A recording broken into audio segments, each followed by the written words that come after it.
추석 잘 보내셨나요? 오늘 가족, 친지분들 함께 즐거운 저녁 시간, 지금 저녁 드실 시간이죠. 7시 한 15분 됐습니다. 밖에 벌써 어둡네요. 이제 7시 너무 껌껌해요. 저는 오늘 아침에 일찍 일어나고요. 사무실 7시 반에 나왔습니다. 해야 될 일이 많아서요. 아침 안 먹고 나오고요. 점심을 먹으러 나갈까 하다가 문 연 데도 없을 것 같고, 그리고 또 일할 때 그냥 얼른 하자. 그냥 팍 하다가 그러는 바람에 점심도 못 먹었고요. 그리고 조금 전에 제주 카니발 폭행 사건 그 피해자분 사무실에 오셔갖고서 KBS2 생방송 같이 좋다 해서 인터뷰 사무실에서 같이 했습니다. 근데 이런저런 얘기하다 보니까 한 2시간 지났네요. 지금 벌써 7시 15분. 일어나려고 그러는데요. 저를 일어나지 못하게 하는 그런 내용이 하나 올라왔습니다. 어떤 내용인지 보시죠. 추석, 급히 쓰시느라고 추석이라고 쓰셨네요. 화가 나죠. 네. 추석 성묘길에 사람으로서 기본 도리를 했으나 돌아온 건 물에 빠진 놈 구해놨더니 보따리까지 내놔라입니다. 오늘 아침에 있었던 일이네요. 그러니까 막 글 쓰시면서도 지금 화가 나는 거예요. 화가 나니까 지금 급하게 하다 보면 타이핑이 잘 안 될 때 있잖아요. 자, 추석 성묘길에 사람으로서 기본 도리를 해줬더니 돌아온 건 물에 빠진 놈 구해놨더니 보따리까지 내놔라? 도대체 뭔 일일까요? 추석 명절 가족들과 성묘 가는 길에 발생한 사고입니다. 오늘 아침 9시경입니다. 시골 외진길이라서 시속 50 내지 60으로 가고 있었는데요. 오토바이가 우리 차를 추월했어요. 이런 속으로 저런 헬멧도 안 쓰고 그러면서 저렇게 급하게 가면 저 되나? 그런 생각이었습니다. 있는 그대로면 저런 또라이 헬멧도 안 쓰고 라고 생각했었습니다. 꽤 빠른 속도로 가다가 커브길에서 그대로 직진하면서 커브를 돌았는데 그대로 직진하고 전봇대를 들이받았습니다. 그걸 목격하고 바로 옆에 서서 전봇대 넘버로, 전봇대 보면 저 관리 번호가 119 번호가 있죠? 119에 신고를 했습니다. 119에선 거리가 조금 멀어 15분 정도 걸린다고 자리 뜨지 말고 기다려달라고 했습니다. 저희는 다치신 분 상태를 살피면서 기다렸습니다. 5분 정도는 정신을 못 차리시더니 그 후 상체를 세우셔서 괜찮으십니까? 일어날 수 있습니까? 물었더니 못 일어나겠다고 하더군요. 전봇대 오토바이 타다가 그러면 목 다치면요 마비 올 수 있어요. 자칫 마비. 그래서 119 연락했으니까 조금만 기다려주세요 하고 있는 중에 경찰차가 먼저 왔습니다. 근데 경찰차가 왔는데 일부러 손을 들지 않았어요. 왜냐면 시골에 사시는 분이 혹시 아침에 술 한잔 했을 수도 있잖아요. 추석날. 시골에 사시는 분인데 혹시 음주 하셨을 수도 있어서 음주 걸리실까봐 그렇게까지 배려를 도와주려고 생각했는데요. 그런데 경찰차가 멈추더군요. 119에 신고하면 연동이 돼서 출동한다고. 119에 신고하면 경찰한테도 연동이 돼갖고 경찰도 같이 출동한답니다.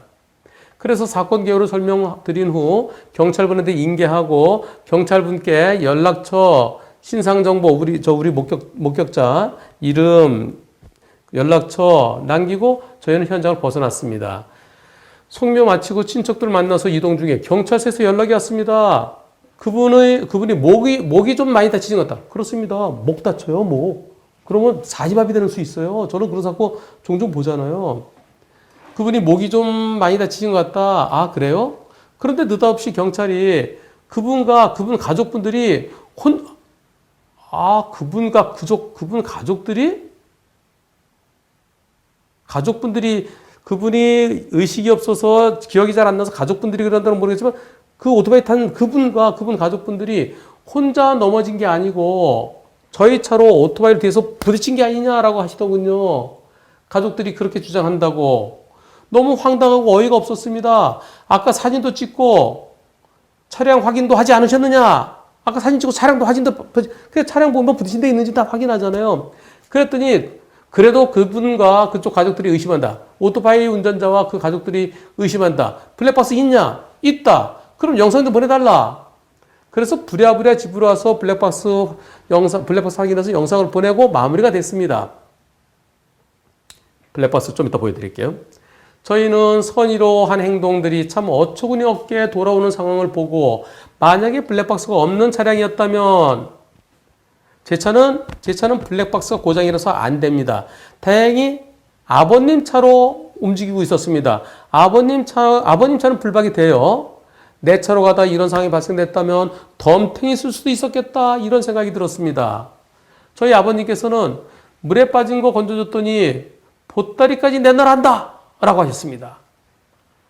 이 사건을 계기로 저희 가족들은 이런 딜레마에 빠졌습니다. 비슷한 상황이 발생된다면 다시 도와줄 것인가? 그냥 못 본 척하고 지나갈 것인가? 그냥 지나갔으면은 그 오토바이가 그 차가 나 때린 것 같다. 그런 소리 못하죠. 왜냐면 아무것도 없으니까요. 참고로 오늘 사고가 일어난 도로는 차들이 거의 안 다닙니다. 오늘도 사고 기다리는데 차량 3, 4대가 지나갔습니다. 한 10여 분 이상 동안에 겨우 차량 3, 4대 지나갔습니다. 저희 가족은 답을 아직 찾지 못했습니다. 똑같이 도와준다? 아니야. 또 이런 일을 겪을지 우리가 무시한다? 물론 제 생각은 말은 이렇게 해도 또 이런 일이 있으면 도와줄 것 같습니다만 머릿속은 조금 복잡해집니다. 한문철 TV를 시청하시는 시청자분들과 한문철 변호사님께 조언을 구합니다. 어떤 사고일까요? 이런 상황에 불박이 없었다면 경찰서 조사받으러 왔다 갔다 억울하게 덤탱이 쓸 수도 있었겠다는 생각에 과연 비슷한 상황이 또 발생하면 도와줘야 합니까? 지나쳐야 합니까? 한문철 TV 시청자분들과 한문철 변호사님의 조언을 구합니다. 사람으로서 기본 소양인데 누가 지금 위험에 빠져 있으면 도와줘야죠. 그게 사람의 기본이죠. 그런데 갑자기 머리가 복잡하고 딜레마 아닌 딜레마에 빠졌습니다. 제가 이렇게 답변 드렸습니다. 아이고 오늘 아침 7시 30분부터 지금까지 사무실에서 하루 종일 일하다가 지금 막 일어나려던 참에 딱 올려주신 걸 봤어요. 제일 끝에 있었거든요. 주르륵 오늘 얼마나 올랐나 보는 제일 끝에 있었어요. 하루 종일 굶었어요. 저 밥은 늦게 먹더라도 이건 오늘 녹화해서 내일 올려야 되겠습니다. 참 괘씸한 사람들이네요. 왜냐면 넘어진 사람이 자기가 기억하잖아요. 저 오토바이 운전자가 정신을 잃은 게 아니라. 하지만 다음에도 이런 일이 있으면 또 당연히 도와줘야겠지요. 모든 사람들이 다 그렇게 엉뚱하지는 않을 테니까요. 그나저나 119에 신고 안 해줬으면 또랑에 빠져서 지나가는 차나 사람들이 안 보이는 곳에 빠졌으면은 그래서 죽는 거예요, 그냥. 못 움직이잖아요. 그 죽는 거예요. 생명의 은인이라고 감사하다고 하지는 못할 망정, 저 차가 날 들이받은 것 같다.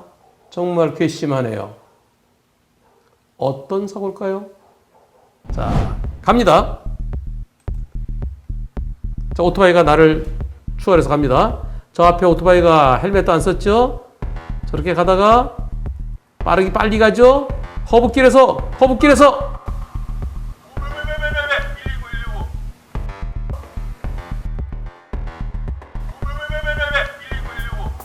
자,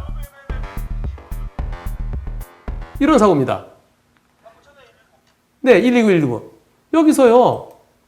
여기서 신고 안 했으면 저 사람 인적이 드물잖아요. 어디 떨어졌나요? 저 오토바이가 저를 달려가더니 내 뒤에 있던 오토바이가 나를 갖다 추월해 나가는 거예요. 내가 한 40, 50분 가는데 오토바이는 많이 빨라 보이죠? 빠르게 갑니다. 저렇게 가다가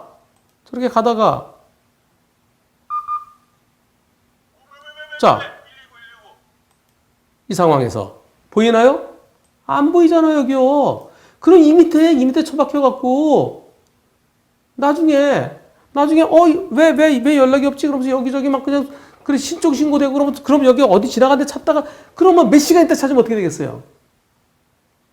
죽을 수도 있는 거예요. 안 보이잖아요. 보세요, 여기에. 이거 보입니까? 지나가는 차가 봅니까, 이거? 그리고 여기는 보니까 사람들도 걸어다니는 사람들도 없게 생겼어요. 한적해 갖고요. 지나가 보죠, 여기서. 차들이 이거 보이겠어요? 이거 보이겠습니까? 오토바이 이렇게 있더라도 오토바이 누가 일하러 세워놨나 보다 하지. 사람이 옆에 쓰러져 있는 거 보이겠습니까? 네. 이런 상황이에요. 그런데 불박차가 뒤에서 때려갖고 그래서 넘어진 것 같다? 철저히 조사해달라? 오토바이 운전자 자기가 기억할 거 아니겠습니까? 자기가. 그리고 경찰차가 왔을 때 혹시 저 사람 술 마셔서 그럴 수도 있으니까 경찰차한테 손 모르는 척하고 있었는데 그렇게까지 신경 썼는데 여러분들은 어떻게 하시겠습니까? 그래도 우리는 도와줘야 되겠죠? 내 차랑 관련이 없어요. 내 차랑 관련이 있으면은 그러면은 도로교통법에 의해서 조치 의무가 있습니다. 내 잘못이 있든 없든. 어떤 차가 나한테 꽝 부딪혀서 넘어졌으면은, 쓰러졌으면은, 내 잘못이 있든 없든 도와줘야 될 의무가 있다고는 제가 여러 번 지난번에 설명드린 바 있었죠. 사고 조치 의무. 근데 지금 내 차랑 아무런 관련이 없어요. 나 그냥 갔어도 돼요. 갔으면 안 피곤했어요. 저 도와주느라고 가족들 같이 가다가 일정 깨졌죠. 그리고 나중에 경찰에서 연락 와갖고 또 블랙박스 차도 보내고 스트레스 받았죠. 만약에 블랙박스 아버님 차가 아니라 내 차를 했으면 블랙박스도 없어갖고 덤탱이 쓸 뻔했죠. 옛 속담에 틀리는 게 한마디 없습니다. 하나도 없습니다. 물에 빠진 놈 구해줬더니 보따리 내놔라. 보따리는 저기 흘러간다. 나보고 우쩌란 얘기입니까? 그러나 그냥 갈 수는 없습니다. 도와줘야죠. 눈앞에서 죽어가는 사람 보고 어떻게. 여러분들 블랙박스 제대로 되나 확실히 보세요. 블랙박스 없어 큰일 날 뻔했어요. 나중에 계속 수사받고 당신 거짓말하는 것 같은데 뭐 가족도 전부 다 블랙박스 저 사람이 저 들이받고서 지금 딴소리 하는 거 아니야? 그 들이받고서 마치 목격자 행세한 거 아니야? 아이고 추석 연휴 망칠 뻔했습니다. 아이고. 한문철 TV 시청자분들도 모두 다 이분도 그러셨어요. 다음에 또 이런 일이 있더라도 역시 또 도와주겠죠. 예. 저희 가족은 답을 아직 찾지 못했습니다. 똑같이 도와준다. 아니다. 무시한다. 물론 제 생각은 말은 이렇게 해도 도와줄 것 같습니다만은 머릿속은 복잡해집니다. 그러나 이분과 저와 한문철 TV 시청자분들은 모두 같은 마음일 겁니다. 도와줘야죠. 그러나 덤탱이 쓰지 않기 위해서 블랙박스 확인하세요. 블랙박스 장착하시고요. 블랙박스 제대로 작동되는지 확인하십시오. 아이고 스트레스 엄청 받으실 뻔했네요. 저 이제 퇴근하겠습니다. 집에 가서 밥 먹어야 되겠습니다. 배가 은근히 고픕니다. 배가. 아이고 추석날 아침 점심 꼬박 굶어본 거는 생전 처음입니다. 유튜브 때문에 제가 하루 종일 굶었습니다. 한문철 TV 때문에. 남은 연휴 저는 내일하고 모레는 쉽니다. 여러분들도 남은 이틀 연휴 편히 보내십시오.